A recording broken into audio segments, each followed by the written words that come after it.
নবম শ্রেণীর প্রিয় শিক্ষার্থী বন্ধুরা, আশা করি সকলে ভালো আছো। আজকে তোমাদের গণিত বিষয়ের বার্ষিক মূল্যায়ন পরীক্ষার নির্দেশনা এবং সংক্ষিপ্ত সিলেবাস নিয়ে আলোচনা করব। আমরা এই ভিডিওতে জানতে পারবো বার্ষিক পরীক্ষার পাঠ্যক্রম এবং সংক্ষিপ্ত সিলেবাস। এই ভিডিও থেকে আমরা জানতে পারবো মূল্যায়ন কাঠামো, কিভাবে পরীক্ষা মূল্যায়ন করা হবে, প্রশ্নের উপর কত নম্বর থাকবে, আমরা সকল বিষয়ে আজকে আলোচনা করব। মূল্যায়ন কাঠামো সাধারণত দুই ধরনের হবে এই পরীক্ষায়: শিক্ষণকালীন মূল্যায়ন এবং সামষ্টিক মূল্যায়ন। আমরা দুই বিষয়ে আলোচনা করব। সর্বশেষ আমরা একটি নমুনা প্রশ্ন দেখব। কিভাবে প্রশ্ন করা হবে সেটি আমরা দেখব।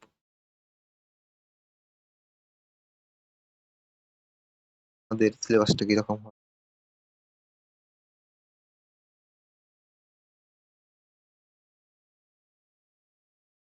2024 সালের বার্ষিক মূল্যায়নের বিষয়ভিত্তিক নির্দেশনা, বিষয় গণিত, শ্রেণী নবম।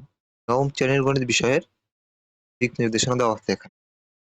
অধ্যায় নম্বর 2 অনুক্রম ও ধারা। অধ্যায় নম্বর 3 লগারিদমের ধারণা ও প্রয়োগ। অধ্যায় নম্বর 5 বাস্তব সমস্যা সমাধানে সহজ সমীকরণ। অধ্যায় নম্বর 6 পরিমাপে ত্রিকোণমিতি। অধ্যায় 7 কৌণিক দূরত্ব পরিমাপে ত্রিকোণমিতি। অধ্যায় 9 বিস্তার পরিমাপ। এই মোট 6টি অধ্যায় থেকে এবারের বার্ষিক পরীক্ষায় প্রশ্ন করা হবে তোমাদের। এখন আমরা দেখবো মূল্যায়ন কাঠামো, কিভাবে মূল্যায়ন করা হবে। তোমাদের এই পরীক্ষায় তোমাদের দুই ভাবে মূল্যায়ন করা হবে: এক শিক্ষণকালীন মূল্যায়ন, দুই সামষ্টিক। আমরা এখন দেখবো শিক্ষণকালীন মূল্যায়ন কোনটি এবং সামষ্টিক মূল্যায়ন কোনটি, কি এবং কোনটি কিভাবে করা হবে। আচ্ছা, আমরা আগে শিক্ষণকালীন মূল্যায়নের দিকে যাই। শিক্ষণকালীন মূল্যায়নটা কি?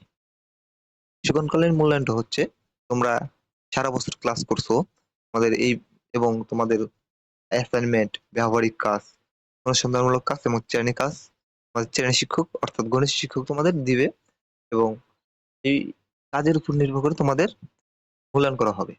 তোমাদের এখানে নাম্বার থাকবে 30। আর সামষ্টিক মূল্যায়ন হলো তোমাদের একটি পরীক্ষা নেওয়া হবে, ফাইনাল পরীক্ষা নেওয়া হবে, সেখান থেকে তোমাদের 70% মূল্যায়ন করা হবে, সেখানে নাম্বার থাকবে 70।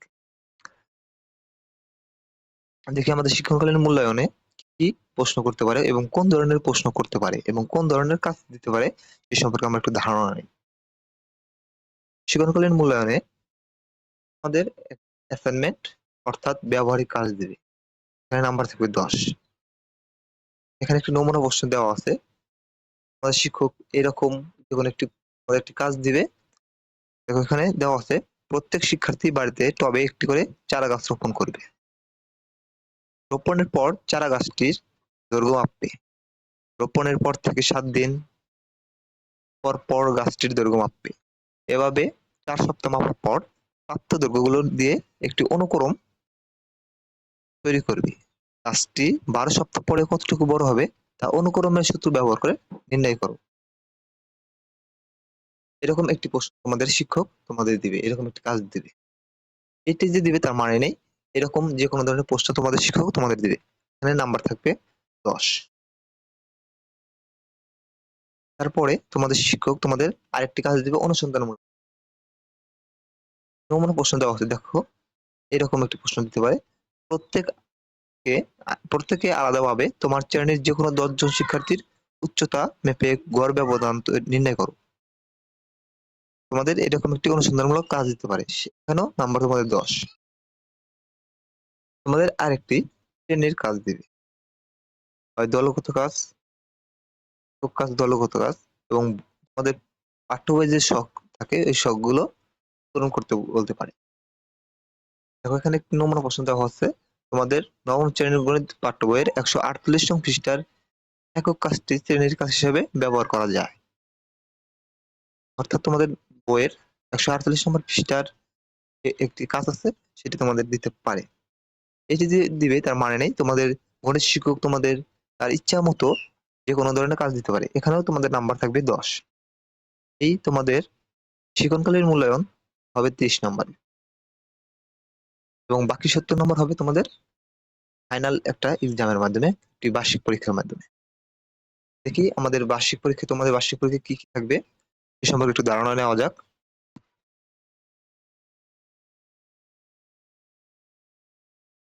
তোমাদের বার্ষিক পরীক্ষায় থাকবে নৈবিত্তিক প্রশ্ন 15টি, নৈবিত্তিক প্রশ্ন থাকবে 15টি, কথার উত্তর থাকবে 10টি এবং প্রত্যেকটির জন্য 1 নাম্বার করে থাকবে।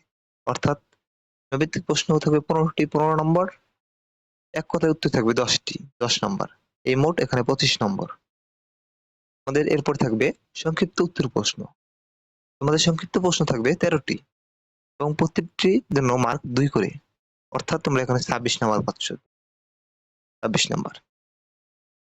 আমাদের রচনামূলক প্রশ্ন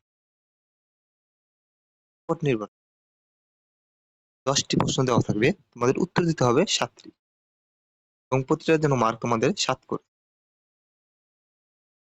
এই মোট তোমাদের 100 নম্বর। তোমাদের পরীক্ষার সময় হবে 3 ঘন্টা। তারপরে আমরা একটা নমুনা প্রশ্ন দেখি এখন তোমাদের প্রশ্নটি কোন ধরনের হতে পারে, কিরকম প্রশ্ন হতে পারে। দেখো, ইচ্ছা করলে তোমরা স্ক্রিনশট দিয়ে দিতে পারো। দেখো এখানে তোমাদের একটা নমুনা প্রশ্ন দেওয়া আছে। এরকম একটি প্রশ্ন তোমাদের দলের তৈরি করবেন। আমরা এখানে দেখতে পাচ্ছি এগুলো হলো নৈবিত্তিক। 15টি নৈবিত্তিক দেওয়া আছে। তারপরে থাকবে তোমাদের এক কথায় উত্তর। এক কথায় উত্তর দেওয়া আছে তোমাদের 10টি। এই হলো তোমাদের এখানে 25টি প্রশ্ন থাকবে। নৈবিত্তিক এবং এক কথায় উত্তর মিলে তোমাদের মোট 25টি প্রশ্ন থাকবে এবং 25টির জন্য তোমাদের 25 নম্বর থাকবে। এরপরে আমরা দেখি সংক্ষিপ্ত প্রশ্ন। তো এখানে সংক্ষিপ্ত প্রশ্ন আছে তোমাদের 13টি। 13টি সংক্ষিপ্ত প্রশ্ন থাকবে এবং 13টিরই উত্তর দিতে হবে। এবং এখানে প্রত্যেকটি প্রশ্নের জন্য 2 নাম্বার করে থাকবে। এখানে মোট নাম্বার 26। তারপর আমরা দেখি দৃশ্যপট নির্ভর প্রশ্ন। 10টি প্রশ্ন দেওয়া থাকবে। এখান থেকে তোমাদের উত্তর দিতে হবে 7টি এবং প্রত্যেকটি প্রশ্নের জন্য 7 নাম্বার করে থাকবে। অর্থাৎ তোমাদের এখানে 49 নাম্বার এই রচনামূলকের উপর। তোমাদের সবচেয়ে বড় নাম্বার এই রচনামূলকের উপরে। প্রায় অর্ধেক নাম্বার তোমাদের রচনামূলক থেকেই প্রশ্ন আসবে। দেখো এখানে রচনামূলক প্রশ্নের মাঝখানে আবার প্রত্যেকটা প্রশ্নে 2টি করে অথবা 3টি করে ভাগ আছে। দেখো এখানে একটি প্রশ্ন করছে, জামিল সাহেব তার চাকরির বেতন থেকে কিছু টাকা সঞ্চয় করার সিদ্ধান্ত নিলেন। তিনি প্রথম মাসে 1000 টাকা সঞ্চয় করেন। তিনি পরবর্তী প্রত্যেক মাসে পূর্ববর্তী মাসের তুলনায় 100 টাকা বেশি সঞ্চয় করেন। এখানে ক নম্বর প্রশ্ন আছে, 18তম মাসে জামিল সাহেবের সঞ্চয়ের পরিমাণ নির্ণয় করো। এবং খ নম্বর প্রশ্ন হচ্ছে, জামিল সাহেব কত বছরে 1,60,800 টাকা সঞ্চয় করতে পারবেন তা নির্ণয় করো।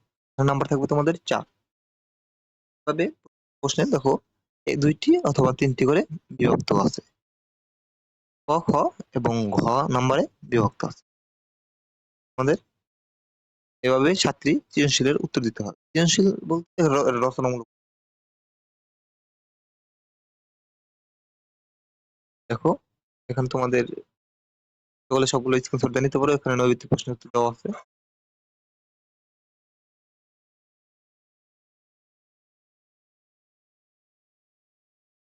আশা করি তোমাদের সিলেবাসটা তোমরা বুঝতে পারছো এবং তোমাদের প্রশ্নের কাঠামো কিরকম হবে আশা করি সম্পূর্ণ বুঝতে পেরেছো।